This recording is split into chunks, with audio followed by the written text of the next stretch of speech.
Okay, let's go. Number 1. The WOW signal. Imagine you're sitting at a desk in Ohio, flipping through a printout of radio telescope data. August 15th, 1977. Your job is to look for anomalies in the noise, and for weeks there have been none. Then you reach a column of numbers and letters. 6 characters. 6EQUJ5. You reach for your red marker. You circle them. And in the margin, because you have no other word for what you're seeing, you write one thing. Wow! That's what astronomer Jerry Amon wrote on a printout from the Big Ear radio telescope at Ohio State University. That single word, scrawled in red marker nearly 50 years ago, remains the most credible potential evidence of alien communication ever recorded. Not because scientists have confirmed it, because they can't explain it, and because it has never happened again. Here's what the signal was. The Big Ear telescope was scanning for radio signals matching a profile that physicists had theorized, decades earlier, any communicating civilization in the universe would use. The logic was elegant. Hydrogen is the most abundant element in the universe. Every civilization capable of radio astronomy would know about hydrogen.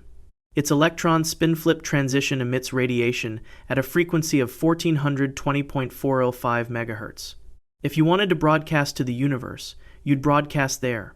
On August 15, 1977, something broadcast there.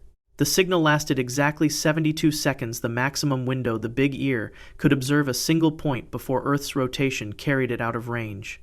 It wasn't just on the hydrogen line, it was narrowband, squeezed into an impossibly tight frequency range that nature doesn't produce.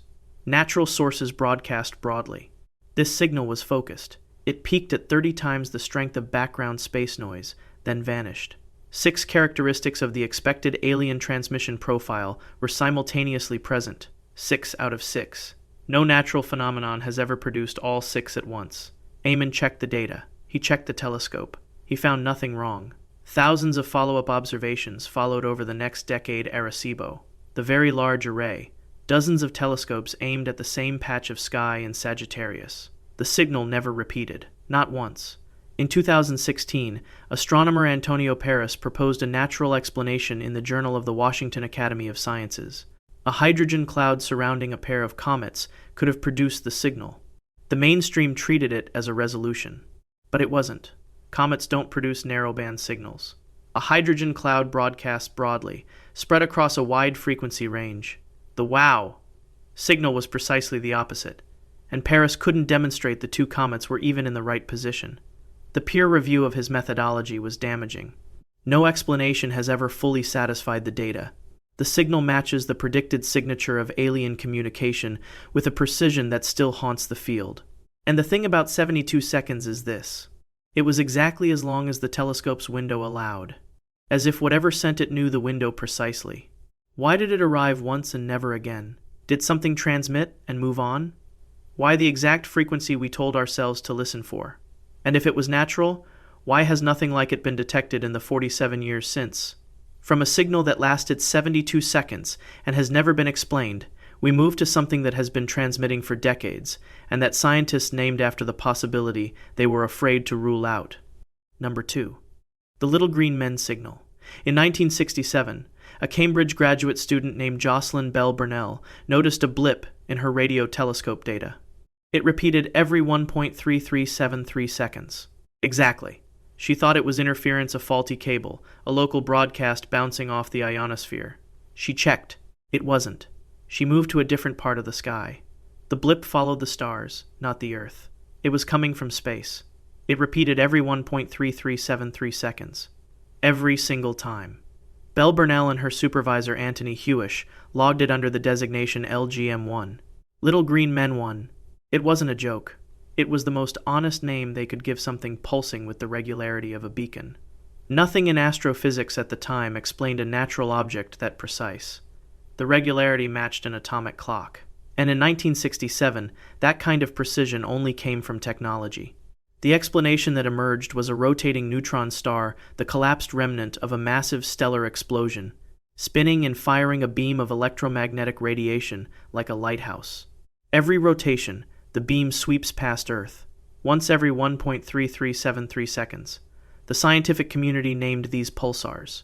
The discovery earned Hewish the Nobel Prize in 1974. Pulsars are accepted science. But here is what the natural explanation doesn't address. Some pulsars spin hundreds of times per second. PSR J1748-2446 AD, discovered in 2004, rotates 716 times per second. At that speed, the surface of the neutron star moves at roughly 24% the speed of light, and the timing stability of millisecond pulsars exceeds the best atomic clocks humans have ever built. We use them to calibrate our most precise instruments, astronomical objects checking our technology. The technology loses. Then there are fast radio bursts. In 2007, Duncan Lorimore and David Narkevic, reviewing archival data from the Parkes Observatory in Australia, found a single millisecond burst of radio waves from outside the galaxy.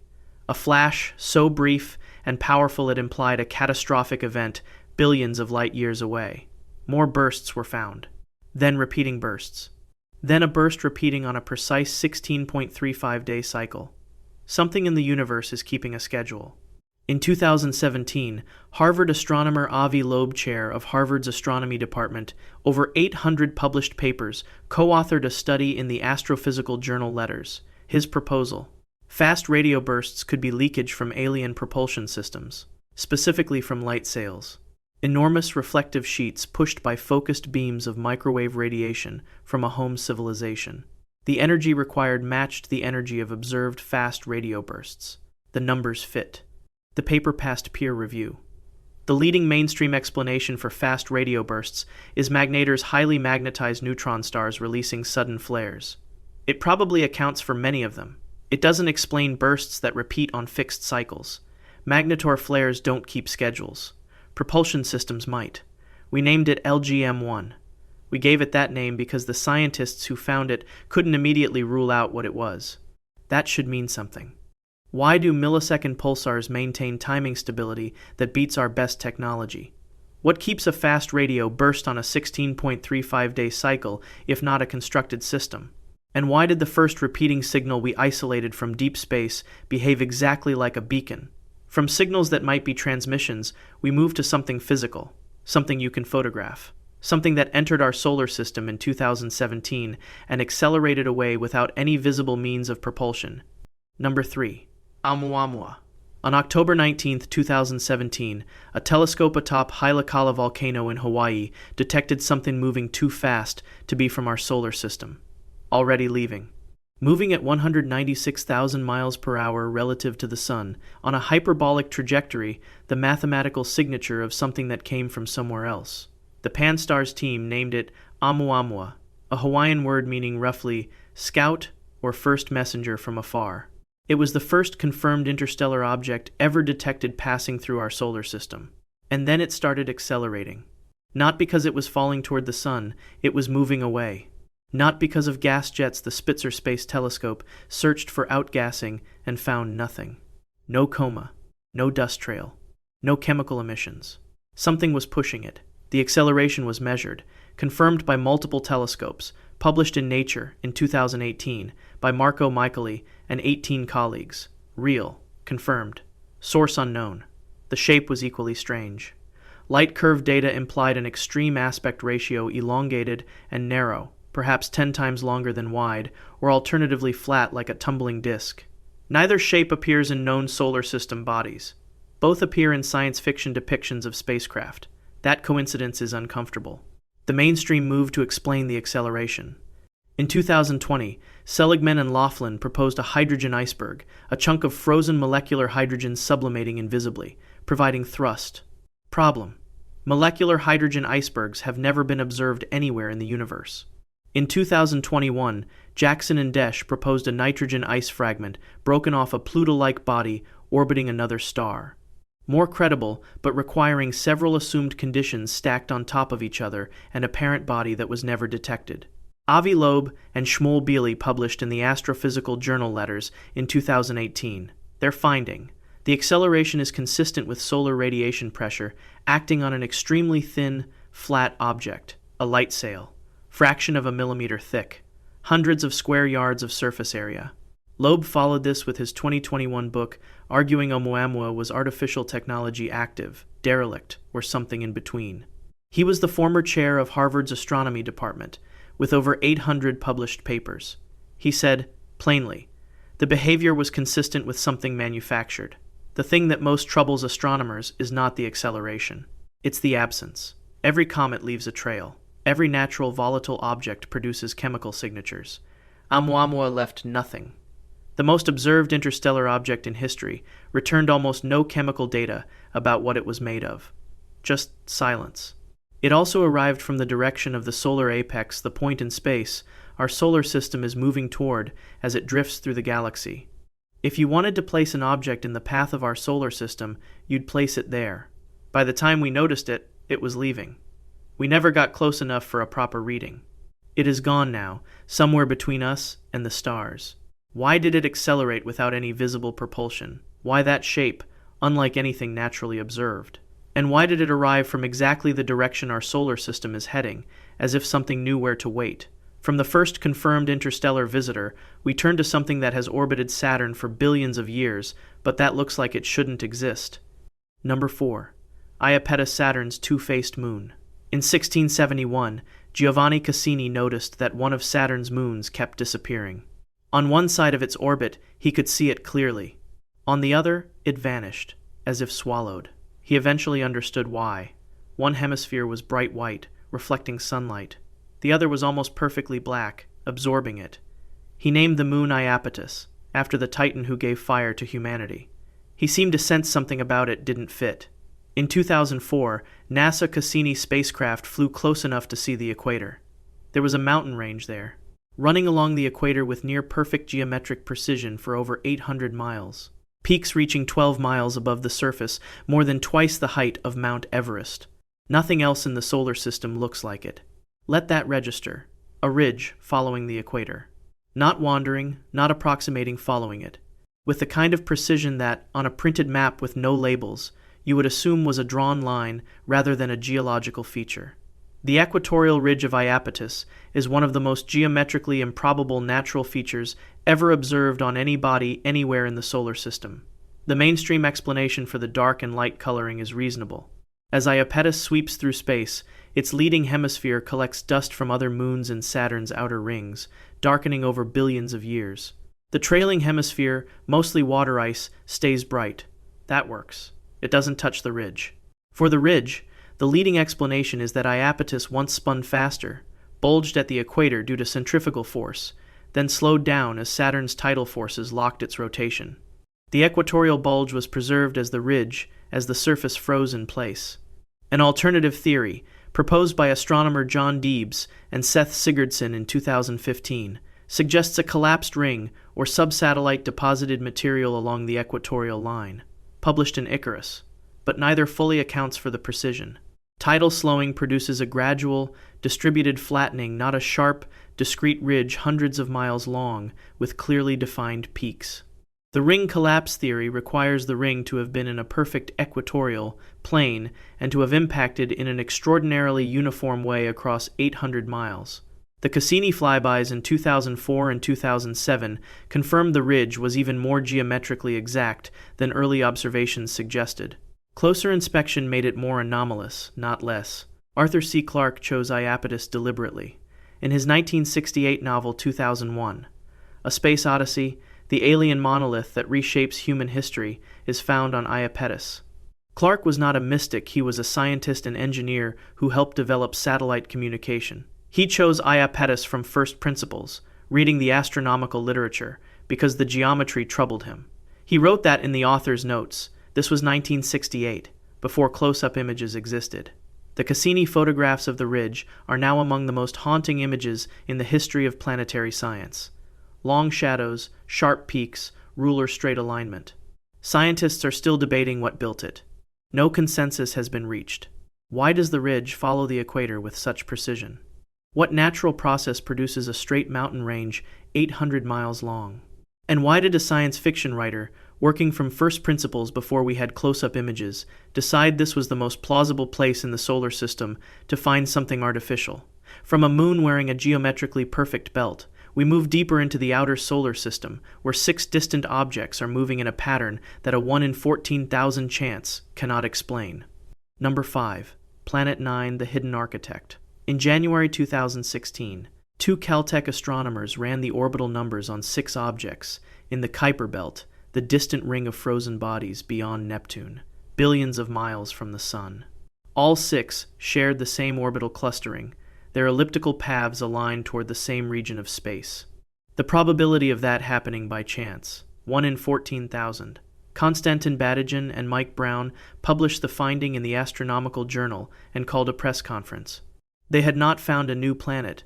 They had found the shadow of one. The proposed object Planet 9 would be 5 to 10 times the mass of Earth, orbiting at a distance of 200 to 1,200 astronomical units. For reference, Neptune orbits at 30 astronomical units. Planet 9, if it exists, would take 10,000 to 20,000 years to complete a single orbit. We infer its existence entirely from the gravitational influence it's having on other objects. We have never seen it. This method is not fringe. Neptune was discovered the same way in 1846. Astronomers noticed Uranus was deviating from its predicted orbit. They did the math. They pointed a telescope at the predicted coordinates. Neptune was there. The method works. The math is credible. But Neptune was found within months of the prediction. Planet 9 has been searched for since 2016. 8 years of observations. Sensitive surveys covering large portions of sky. Nothing.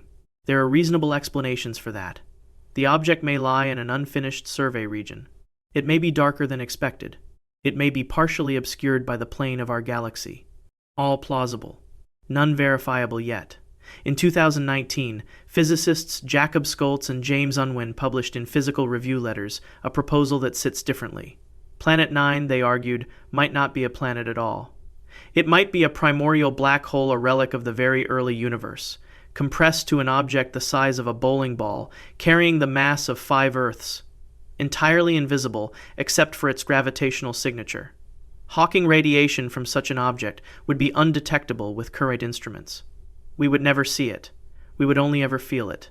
A bowling ball, somewhere out beyond Neptune, pulling 6 objects in the outer solar system into perfect alignment, hiding somewhere in the dark between us and the nearest stars. That is what the data is consistent with. Most cosmologists consider the primordial black hole proposal speculative. The planet hypothesis remains the mainstream position. But even the planet hypothesis raises a question without a clean answer. Where did Planet 9 come from? Formation models for our solar system don't naturally produce a planet at these distances with these orbital characteristics. Some researchers propose it was captured a free-floating planet from another system that drifted into our sun's gravity well billions of years ago. If so, Planet 9 is not originally from here. It arrived. In 2016, Anne-Marie Madigan proposed an alternative. The clustering could be caused by a diffuse ring of smaller objects rather than a single body. The math has been disputed. The clustering still needs explaining. 1 in 14,000. What is massive enough to align 6 objects in the outer solar system? Why, after 8 years of searching, is it still invisible? And what does it mean that the thing reshaping the architecture of our solar system might be something we can never directly see? From an invisible architect at the edge of our system, we turn to a star 1,480 light-years away that is dimming in a pattern no known natural model can fully explain. Number 6.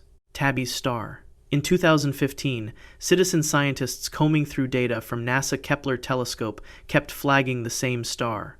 KIC 8462852 in the constellation Cygnus, 1,480 light-years from Earth, was dimming.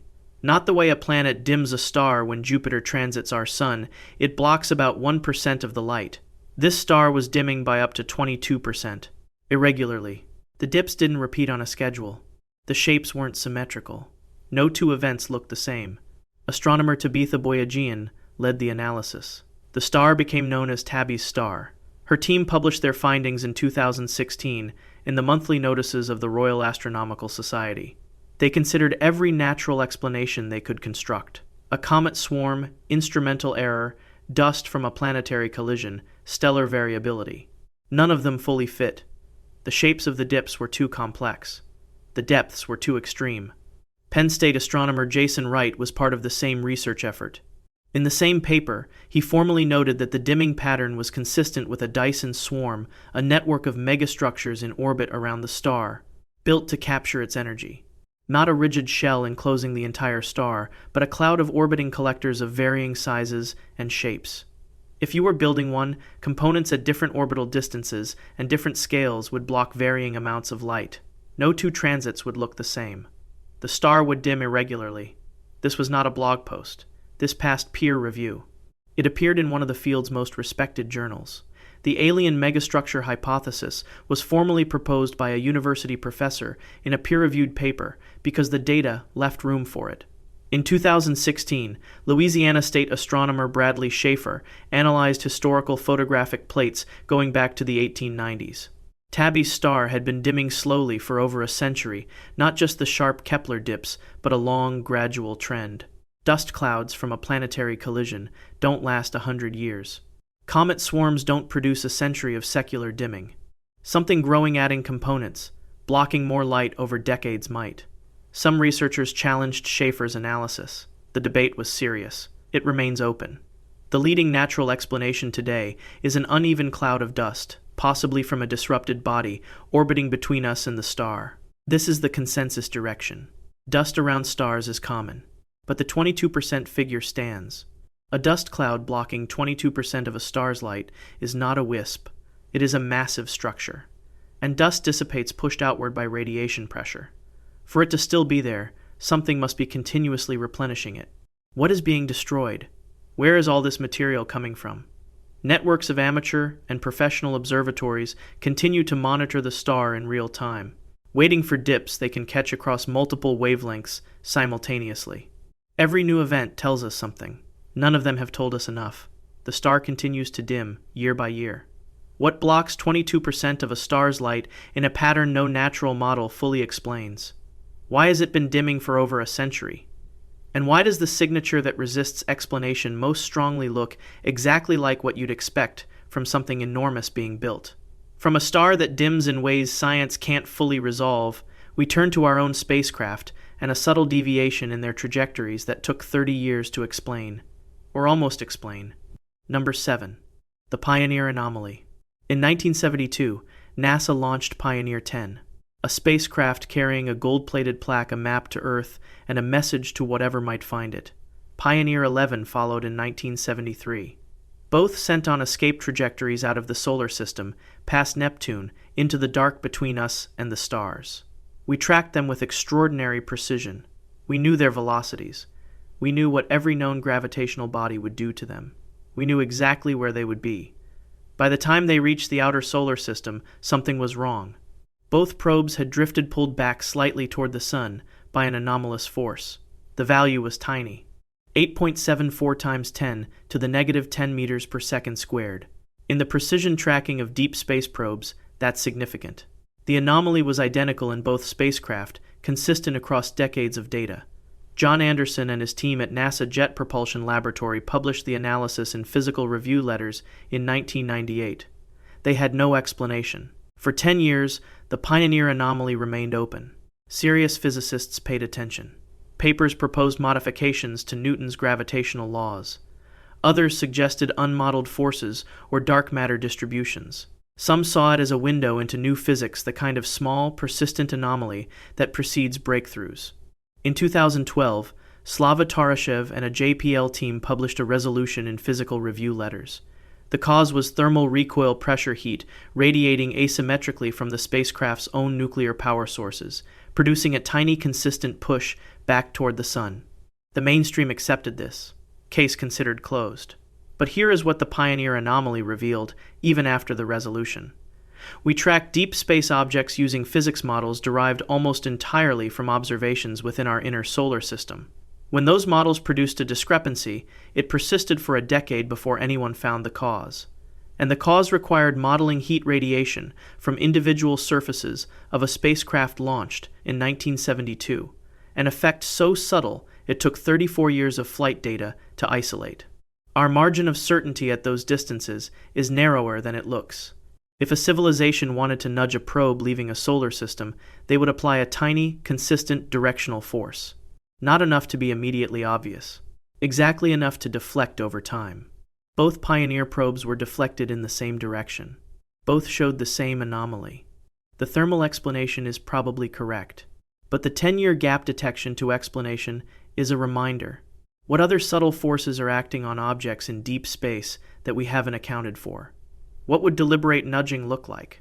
And given that even our own hardware surprised us for a decade, how confident should we be that we understand everything else we're tracking out there? From subtle deviations in our own probes, we move to something that is pulling not just spacecraft but entire galaxies toward a point in space we cannot see. Number 8. The Great Attractor. Our galaxy is moving. Not just expanding with the rest of the universe, every galaxy does that. It's built into the structure of spacetime. The Milky Way is also moving in a specific direction, actively, at 1.4 million miles per hour, pulled toward a point roughly 250 million light-years away in the direction of the constellations Centaurus and Hydra. Every galaxy in a region, hundreds of millions of light-years across, is moving toward the same point. Hundreds of thousands of galaxies, including ours, flowing together toward something enormous. We call it the Great Attractor. We have never seen it directly. Our own galaxy is in the way. This is not a theory.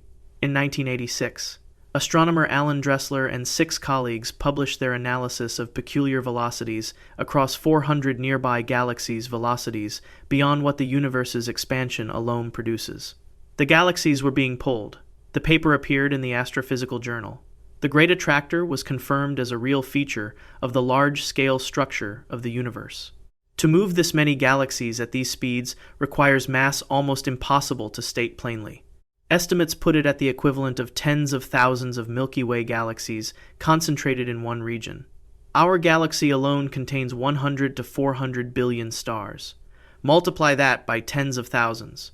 The mainstream explanation is a massive overdensity of matter superclusters of galaxies, enormous filaments of dark matter and ordinary matter that accumulated in that region over billions of years through gravitational collapse. This is credible. The Shapley supercluster, identified in the 1930s, lies in roughly the right direction and accounts for a portion of the pull. In 2017, René Croncourtueg and colleagues identified the Vela supercluster, previously hidden behind the plane of our own galaxy, as another contributor. Published in monthly notices of the Royal Astronomical Society. That helps. It doesn't account for all of it. The key problem is the zone of avoidance. The plane of our own galaxy, thick with dust and gas, and billions of stars, blocks our view of roughly 20% of the sky. The Great Attractor lies directly behind it. We can probe the region with radio and X-ray wavelengths, which penetrate dust better than visible light, but our picture of what's there remains incomplete. Something with the gravity to move hundreds of thousands of galaxies is sitting behind a wall we can't fully see through. A civilization operating at what physicist Nikolai Kardashev called Type 3 scale, one that has colonized and harnessed an entire galaxy's energy output would be by mass and gravitational influence, something in this range. A Type 4 civilization, operating at intergalactic scale, would be larger. We observe a structure with the mass of tens of thousands of galaxies, effectively hidden from direct observation, pulling the large-scale structure of the universe around it. We observe exactly this. We cannot see what it is. We cannot rule anything out, because the view is blocked. What has the mass of tens of thousands of galaxies concentrated in one region? Why does our galaxy flow toward it, as if we are downstream of something enormous? And is it a coincidence that the thing drawing us at 1.4 million miles per hour is positioned exactly where our own galaxy makes it hardest to look? From something 250 million light-years away that may be too large to fully comprehend. We return to Earth's own orbit and an object photographed by NASA that no space agency has clearly explained. Number 9. The Black Knight satellite. In 1998, during Space Shuttle mission STS-88, the first shuttle mission to begin, assembly of the International Space Station astronauts photographed something in orbit. The images are in NASA Public Archive. A dark, angular object against the white cloud cover of Earth. The official explanation: a thermal blanket lost overboard during a spacewalk. The loss is documented. The thermal blanket has been identified. That covers the 1998 photographs. It doesn't cover anything that came before. In 1899, Nikola Tesla, conducting wireless experiments at his laboratory in Colorado Springs, reported receiving a series of repeating signals he couldn't identify. He speculated they might be coming from space, dismissed as imagination at the time. But Tesla was one of the most methodical experimental physicists alive.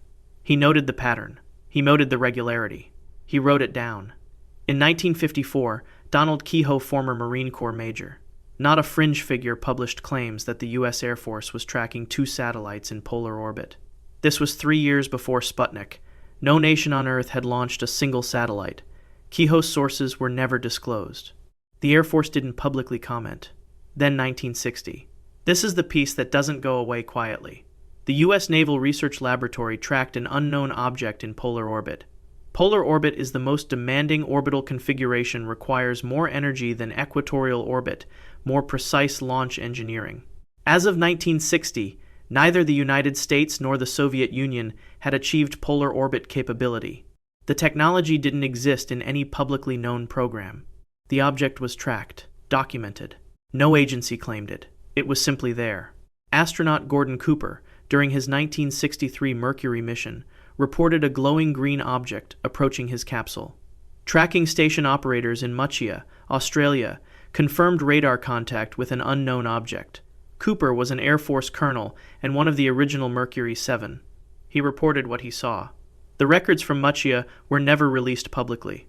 In the 1970s, ham radio operators worldwide reported anomalous transmissions in the 40-meter band. Scottish researcher Duncan Lunan published an analysis in 1973 in IAC, Spaceflight magazine, claiming he had decoded the transmissions as a star map pointing to Epsilon Bootes, 203 light-years from Earth. Lunan later retracted parts of his analysis and acknowledged problems in his decoding methodology. He did not say there was nothing there. He said he wasn't certain his interpretation was correct. The 1998's TS-88 object is real. NASA says it's a thermal blanket. That is specific and documentable. The problem is that the Black Knight story doesn't start in 1998. It starts in 1960 at the absolute latest, and possibly in 1899. Whatever the 1998 photographs show, they are the end of a chain of observations, not the beginning. An object in polar orbit in 1960, before the technology to put one there existed, documented by the U.S. Naval Research Laboratory. Then silence. No declassified document explains what it was. No agency has ever formally addressed the 1960 tracking event. Why was something in polar orbit in 1960 when no known program could put it there? Why has no agency formally identified what the Naval Research Laboratory tracked? And why does the official explanation require us to begin the story in 1998 and pretend everything before that didn't happen? From something in Earth's orbit that no one will account for, we end with the object that makes all the others smaller by comparison. Not a moon or a signal or a satellite. The structure of space itself. Number 10. Przybylski's star. In 1961, Polish-Australian astronomer Antoni Przybylski pointed a telescope at an unremarkable star in the southern constellation Centaurus. What he found in the spectral readout made no sense. The star's atmosphere was full of elements that stars don't contain. Not just rare elements, impossible ones. Elements so short-lived that in a star billions of years old, they should have decayed into nothing long before humans evolved. He assumed he was making an error. He wasn't. Przybylski's star is one of the most chemically anomalous objects in the known universe. Its spectrum contains lines that match plutonium, californium, ecactinium, curium, elements from the actinide series with half-lives ranging from hundreds to tens of thousands of years. In a star estimated to be several billion years old, these elements should not exist. They decay. They are gone. And yet the spectral lines are there, confirmed by multiple independent observations, peer-reviewed, not disputed. To understand why this is a problem, consider plutonium-244. Its half-life is 80 million years. For it to still be present in detectable quantities in a star billions of years old, it would have to be continuously produced. Something would have to keep making it. The mainstream explanation relies on a process called radiative levitation radiation, pressure from the star pushing certain heavy elements upward through the stellar atmosphere, concentrating them at the surface in quantities that look anomalous but don't represent the star's true bulk composition. Combined with gravitational settling, this mechanism accounts for many chemically peculiar stars, a class called AP and BP stars. Przybylski's star is placed in this category. The idea is that the actinides are there in the atmosphere, concentrated by physics, and the interior of the star is more normal than the surface suggests. But radiative levitation has limits. It concentrates elements, it does not create them. For short-lived actinides to be present at the surface in detectable quantities, they have to exist somewhere in the star to begin with. And for them to exist in a star this old, either they were produced recently by an unknown internal process, or they are being produced continuously. Neither explanation is fully worked out. Astrophysicist Friedrich Karl Philemann, who has published extensively on stellar nucleosynthesis, noted in 2013 that the actinide abundances in Przybylski's star remain unexplained by standard models. The fringe proposal is precise in a way fringe proposals rarely are. In 2008, discussions in the astrophysical community noted that a civilization disposing of nuclear waste by injecting it into a star would produce exactly this signature. Anomalous concentrations of short-lived actinides at a stellar surface, continuously replenished by ongoing disposal, detectable from a distance via spectroscopy. A stellar nuclear repository would look, from 427 light-years away, like Przybylski's star looks. This is not a mainstream proposal. It has not appeared in a peer-reviewed paper as a serious contender. What it is the only framing under which the star's chemistry is fully explained without requiring unknown physics. Standard models account for some of what is observed. They do not account for all of it. The actinide abundances remain, officially, anomalous. Przybylski's star is 427 light-years from Earth. It has been studied since 1961. In 65 years of spectroscopic analysis, the chemical signature has not resolved into anything normal. The actinides are still there. Where is the plutonium coming from in a star that is billions of years old? What process continuously produces short-lived actinides in a stellar atmosphere when no known stellar physics accounts for it? And if you were a civilization with nuclear material you needed to dispose of somewhere that nothing could reach, where would you put it?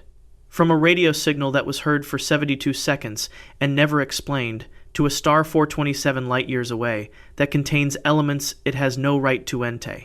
Every object in this video is something that mainstream science acknowledges as real, anomalous, and not fully understood. The explanations exist. They just don't always fit. What you do with that gap is up to you. If this one got to you, subscribe, there's more where this came from. Drop a comment with the object that got under your skin most. And wherever in the universe you're watching from, it's good to have you here.